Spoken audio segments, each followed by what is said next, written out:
வணக்கம். வணக்கம்.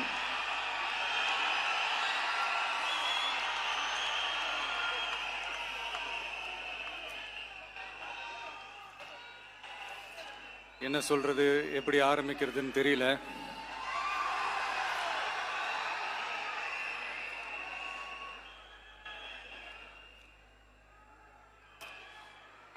சினிமாவில் எப்படியாவது கஷ்டப்பட்டு வெற்றி அடையணும்னு இருந்த ஒரு சாதாரண அசிஸ்டன்ட் டைரக்டருக்கு பிறந்த ஒரு பிள்ளையா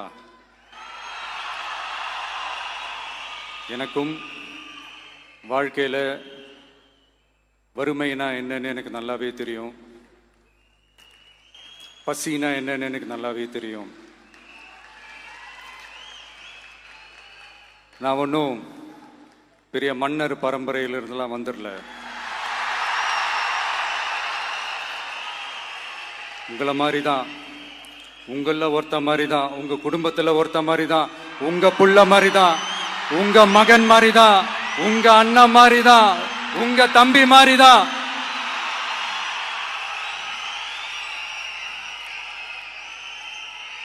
அப்படிதான் நான் உணர்றேன். நீங்களும் என்ன அப்படி நினைச்சதுனால தான் சினிமாவில் எனக்கு ஒரு மிகப்பெரிய ஒரு இடத்த ஒன்று கொடுத்தீங்க. இப்போ அதையெல்லாம் விட்டுட்டு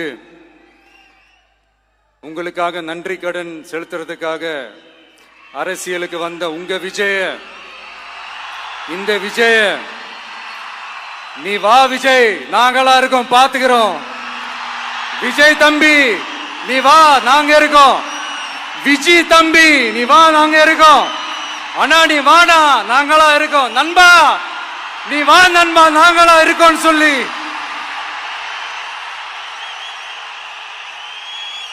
அவ்வளவு அன்பா, அவ்வளவு உறவா என்ன ஏத்துக்கிட்டீங்க. இந்த நேரத்தில் இதை நான் சொல்லணும். இந்த டிராவல்ல, இந்த ப்ராசஸ்ல எனக்கு எவ்வளவோ கஷ்டங்கள், எனக்கு எவ்வளவோ இந்த அவமானப்படுத்தினதெல்லாம் ஒரு பக்கம் இருந்தாலும், எனக்காக கூட நின்ன உங்களுக்கும் அதே மாதிரி கஷ்டங்கள், அதே மாதிரி அவமானங்கள், அதையெல்லாம் நீங்க பெருசா எடுத்துக்காம, அதையெல்லாம் நீங்க பொருட்டாவே எடுத்துக்காம, என்னோட வலிகளை, என்னோட வேதனைகளை உங்களோட தான் நினைச்சு என் கூடவே நின்னு இன்னைக்கு சி ஜோசப் விஜய் எனும் நான்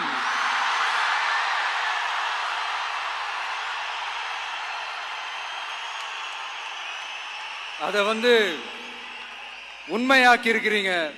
உண்மையிலே எனக்கு என்ன சொல்றதுன்னு எனக்கு தெரியல.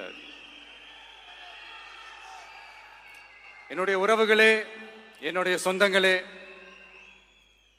நான் ஒன்றும் தேவ தூதன்லாம் கிடையாது. நானும் ஒரு இயல்பான ஒரு வாழ்க்கை வாழ்ற ஒரு சாதாரணமான மனுஷன்தான்.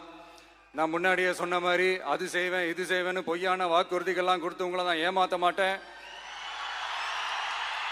எது சாத்தியமோ அது மட்டும்தான் நான் செய்வேன். இம்மிடியட்டா உங்க மனசுல ஒரு கேள்வி ஒண்ணு வரலாம், அப்ப சாத்தியம் இல்லாததை செய்ய மாட்டாங்களா, செய்ய முடியாதா அப்படின்ற ஒரு கேள்வி ஒண்ணு வரலாம். இத்தனை கோடி மக்கள் என் கூட இருக்கும் போது எது வந்தாலும் பார்த்துக்கலாம், என்ன வந்தாலும் பார்த்துக்கலாம் அப்படின்ற அந்த கான்பிடன்ஸ் என் மனசுல இருக்கு.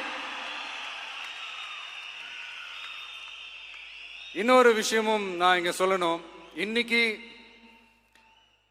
நம்ம தமிழ்நாடு கவர்மெண்ட் இருக்கிற அந்த நிலைமையை பத்தி நான் உங்ககிட்ட நான் சொல்லணும். கிட்டத்தட்ட 10 லட்சம் கோடிக்கு மேல கடன் வாங்கி வச்சுட்டு போயிருக்கிற இன்னைக்கு அந்த தமிழ்நாடு அரசு இருக்கிறப்போ, கஜானாவை சுத்தமா தொடச்சி வலிச்சு வச்சுட்டு போயிருக்கிறப்போ,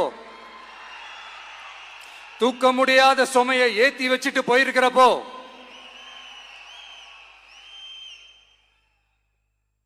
அப்படிப்பட்ட ஒரு நிலைமையில தான் இந்த பொறுப்பை நம்ம கையில் எடுத்திருக்கிறோம். உடனே நீங்க நினைக்கலாம், என்னடா இவர் ஏதோ பொறி வச்சு பேசுறாரா அப்படின்ட்டு. அப்படிலாம் எதுவுமே கிடையாது. உள்ள போய் பார்த்தா தான் தெரியும் எது எந்த நிலைமையில இருக்குன்னு, என்ன இருக்கு என்ன இல்லை, எது எந்த நிலைமையில இருக்கு எது எந்த நிலைமையில இல்லை. சோ அதையெல்லாம் பார்த்துட்டு உங்களுக்கு ஒரு வெள்ளை அறிக்கையா அது வெளியிடணும்னு நான் நினைக்கிறேன். ஒரு டிரான்ஸ்பரண்டான ஒரு கவர்மெண்டா, அதாவது இன்னைக்கு நம்ம தமிழ்நாடு கவர்மெண்ட் இந்த நிலைமையில தான் இருக்கு அப்படின்றத உங்ககிட்ட சொல்லிட்டு I just want to take it forward from there. அதை தான் நான் முதல்ல செய்யணும்னு நினைக்கிறேன். தமிழ்நாடு பொறுத்த வரைக்கும் இப்போ யாரையாவது போய் ஏதாவது சந்திக்கணும் அப்படின்னா இந்த மூஞ்ச மூடிக்கிட்டு போய் சந்திக்கிறதோ, என்ன இந்த மறைமுகமா உங்களுக்கு தெரியாம போய் சந்திக்கிறதோ அப்படியெல்லாம் நான் செய்ய மாட்டேன். எதுவா இருந்தாலும் வெளிப்படையாக ஒளிவு மறைவு இல்லாம தான் நான் செய்வேன். இவ்வளவு பெரிய ஒரு பொறுப்பை என் கையில கொடுத்துருக்கிறீங்க. அதே நேரத்தில் எனக்கு கொஞ்சம் அவகாசமும் நீங்க கொடுக்கணும்னு நான் ரிக்வெஸ்ட் பண்ணி கேட்டுக்கிறேன். நான் சொன்னதையெல்லாம் படிப்படியா நிறைவேற்ற நான் ட்ரை பண்ணுவேன், நிறைவேற்றுவேன். அதே நேரத்தில் எனக்கு கொஞ்சம் அவகாசம் கொடுத்தீங்கன்னா எனக்கு கொஞ்சம் உதவியாகவும் ஒத்துழைப்பாகவும் இருக்கும். இது உங்களுடைய ஆட்சி. பெண்கள் பாதுகாப்பை ரொம்ப ஸ்ட்ரிக்டா வச்சிருப்பேன். போதைப் பொருள் கலாச்சாரம் அதை கண்ட்ரோல் பண்றதுக்கு என்னென்ன ஸ்டெப்ஸ் எடுக்கணும், என்னென்ன முயற்சிகள் எடுக்கணும், இன்னிலிருந்தே அதை நான் எடுப்பேன். நம்ம பசங்களை அதுல இருந்து காப்பாற்ற வேண்டியது நம்ம அரசனுடைய பொறுப்பு. அதே மாதிரி சட்டம் ஒழுங்கு எல்லாருக்குமான பாதுகாப்பை நான் உறுதிப்படுத்துவேன். என்ன அவமானப்படுத்துறவங்களாகவே இருந்தாலும், என்ன கஷ்டப்படுத்துறவங்களாகவே இருந்தாலும் அவங்களும் என் மக்கள் தானே. நண்பர்களாக இருந்தாலும் எதிரிகளாக இருந்தாலும் 8 கோடி மக்களும் என் மக்கள் தானே.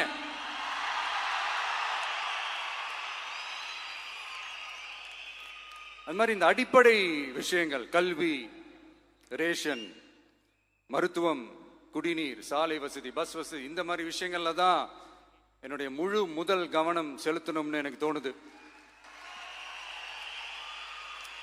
நான் முன்னாடியே சொன்ன மாதிரி மக்கள் பணத்துல இருந்து ஒரு பைசா கூட நான் தொட மாட்டேன். எனக்கு அது அவசியமும் இல்லை. அது உங்களுக்கு நல்லாவே தெரியும். இந்த விஜய் தப்பு பண்ண மாட்டான், தப்பு பண்ணவும் விட மாட்டான். அது யாராக இருந்தாலும் சரி, என்னோட கவர்மெண்ட்ல என் கூடவே இருக்கிறவங்களாகவும் சரி விட மாட்டான். சப்போஸ் யாருக்காவது அப்படி ஒரு எண்ணம் மனசுல இருந்துச்சுன்னா, நம்ம ஜெயிச்சுட்டோம், ஒரு ஆட்டம் ஆடி பார்க்கலாம் அப்படின்ற எண்ணம் யாருக்காவது இருந்துச்சுன்னா இப்பவே இந்த நிமிஷமே அதை எரேஸ் பண்ணிருங்க.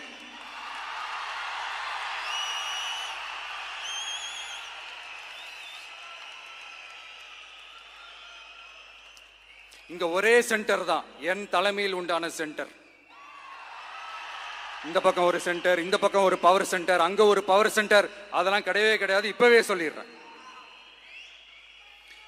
பெண்கள், இளைஞர்கள், விவசாயிகள், அரசு ஊழியர்கள், ஆசிரியர்கள், உழைக்கிற மக்கள், மீனவர்கள் எல்லாருமே நம்ம டிவிக்கு அரசுல நல்லா இருப்போம், நல்லா இருப்போம், நல்லா இருப்போம். பிறப்புக்கும் எல்லா உயிர்க்கும் அப்படின்றத நம்ம சமரசம் இல்லாத அடிப்படை கோட்பாடு. சிறுபான்மை சகோதரர்களே, உங்களுக்காக நம்ம டிவிக்கு அரசு கூடவே நிற்கும். உங்களுக்கு அதில் எந்த விதமான சந்தேகமும் வேணாம். இந்து, முஸ்லிம், கிறிஸ்தவர்களுக்கான முகம்தான் இந்த விஜயனுடைய முகம். அதுல 100% நீங்க இந்த விஜயை நம்பலாம். இப்படி ஒரு சூழலை ஏற்படுத்தி கொடுத்த தமிழ்நாட்டு மக்கள், ஒட்டுமொத்த மக்கள், உங்கள் அனைவருக்கும் இந்த நேரத்தில் என்னுடைய நன்றியை தெரிவிச்சு,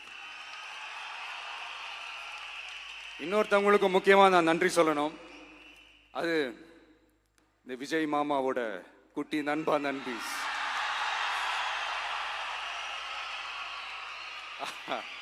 அவங்களாலதான் இது நடந்திருக்கு. உங்களுக்கு எப்படி நன்றி கடன் செய்யணும்? உங்களுக்காக உங்க ஃபியூச்சரை மைண்ட்ல வச்சுக்கிட்டு எல்லா நல்ல விஷயங்களையும் உங்களுக்காக இந்த விஜய் மாமா செஞ்சு கொடுப்பான். கான்பிடண்டா இருங்க. அதே மாதிரி இன்னொருத்தவங்களுக்கும் நான் முக்கியமா நன்றி சொல்லணும். உங்களை எப்படி நான் மறப்பேன்? நீங்க தான் என்னோட உயிராச்சே. தமிழக வெற்றி கழக தோழர்களே,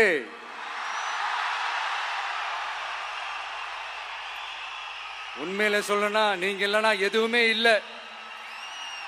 என்னோட கழக தோழர்களுக்கும், கழக நிர்வாகிகளுக்கும், வாக்கு சாவடி முகவர்களுக்கும் my dear virtual warriors,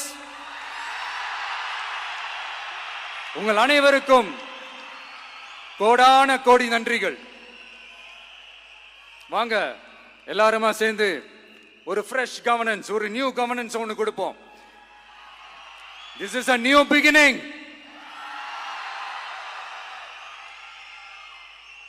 A new era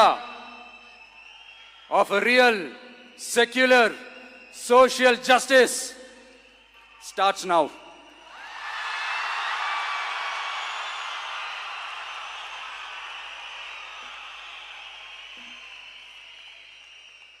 மக்கள் நலன்களை மட்டுமே லட்சியமாக கொண்ட நமது அரசுக்கு பக்கபலமாக நின்று ஆதரவை வழங்கியுள்ள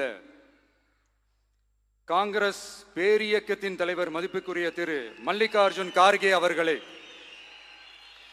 பாராளுமன்ற எதிர்க்கட்சி தலைவர் மதிப்புக்குரிய மை பிரதர் திரு ராகுல் காந்தி அவர்கள்,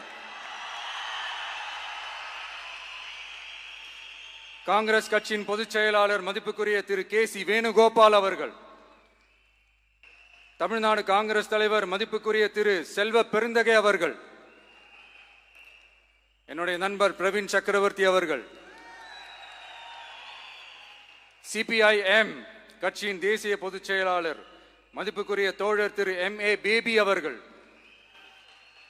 மாநில செயலாளர் மதிப்புக்குரிய தோழர் திரு பி. சண்முகம் அவர்கள், அரசியல் தலைமை குழு உறுப்பினர் மதிப்புக்குரிய தோழர் திரு கே. பாலகிருஷ்ணன் அவர்கள், பாராளுமன்ற உறுப்பினர் மதிப்புக்குரிய தோழர் திரு சு. வெங்கடேசன் அவர்கள்,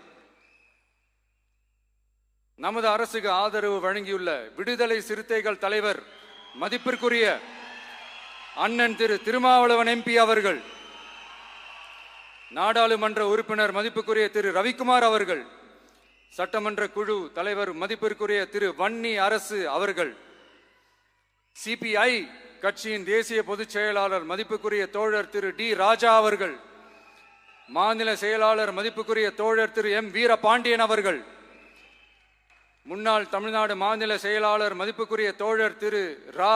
முத்தரசன் அவர்கள், இந்திய யூனியன் முஸ்லிம் லீக் கட்சியின் தலைவர் மதிப்புக்குரிய டாக்டர் திரு காதர் மொய்தீன் அவர்கள், நாடாளுமன்ற உறுப்பினர் மதிப்புக்குரிய திரு நவாஸ் கனி அவர்கள், உங்க எல்லாரையும் வருக வருக என்று வரவேற்கிறேன். முக்கியமா இந்த மாதிரி நேரத்தில் எனக்காக நீங்க குரல் கொடுத்ததுக்கும், எனக்காக நீங்க சப்போர்ட் பண்ணி கூடவே நின்னதுக்கும் உங்க எல்லாருக்கும் இந்த நேரத்தில் என்னுடைய நன்றியை தெரிவிச்சுக்கிறேன். கான்பிடண்டா இருங்க, நல்லதே நடக்கும், வெற்றி நிச்சயம். மீண்டும் சந்திக்கும் வரை இல்ல மீண்டும் மீண்டும் சந்திப்போம். நன்றி, வணக்கம்.